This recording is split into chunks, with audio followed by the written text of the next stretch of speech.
صباح النور والسرور. يعني أول بارحة جبت نبات إضافة جديدة لنباتاتي اللي أنا عندي منها سابقا، اللي هو جلد النمر. يعني حسب ما يشاع عنه أنه هو نبات يزيد نسبة الأكسجين بالبيت، وإحنا بصراحة بأمس الحاجة لهذا الموضوع. وهو من النباتات الجميلة جدا وما تحتاج عناية كبيرة، اللي يعني ما عندهم وقت وبسفر دائم وما كلش يحبون النباتات، بس إنه ممكن جانب من جوانب الديكور تضاف النباتات للبيت.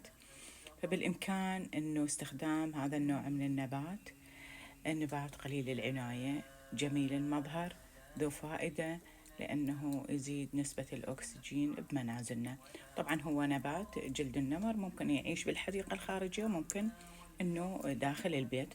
وداخل البيت عادة إحنا دائما نهتم إنه نزرعه بتربة بتموس، هذه التربة الخفيفة، حتى إنه ما يفقد المي بسرعة ويتنفس النبات وما يموت، لأنه الجو يعني الشمس قليلة، أضاءته ممكن تكون قليلة، وهو هذا النبات أيضا يحب قلة الضوء وقلة المي، ونسمده بالشهر مرة، ممكن نسقيه أيضا بالشهر مرة.